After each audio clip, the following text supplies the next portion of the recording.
सबसे बहुत पहले शुरू हो चुकी थी, जब मैं सिर्फ 4 साल की थी और मेरी माँ ने मुझसे कहा था, कोई परेशान मत होना, मैं वापस आऊंगी। मैंने उन पर विश्वास किया था। मुझे नहीं पता था कि वो मुझे छोड़कर नहीं जा रही थी। वो अपना धर्म निभाने जा रही थी। उन्हें उस बच्ची को जन्म देना था जो एक दिन पूरे देश को बचाने वाली थी। तेरी बेटी अनंता।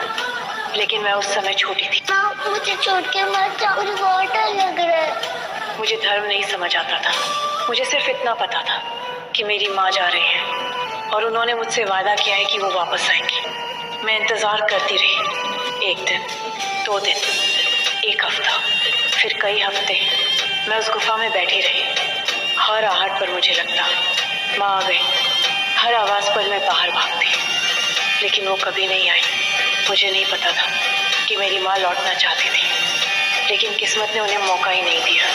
अनंता को जन्म देने के बाद भेड़ियों के हमले में उनकी मृत्यु हो गई और उसी दिन मैं अनाथ हो गई। लेकिन मुझे सच नहीं पता था।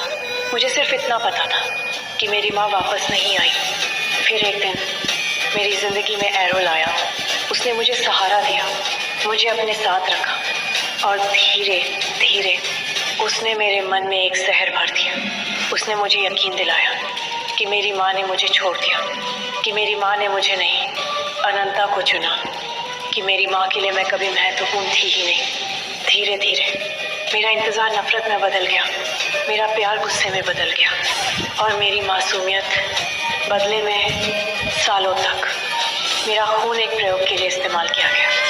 मैं समझती रही कि ये सब मेरे भविष्य के लिए है, लेकिन सच में मैं सिर्फ एक हथियार बन रही थी। एक दिन एक दुर्घटना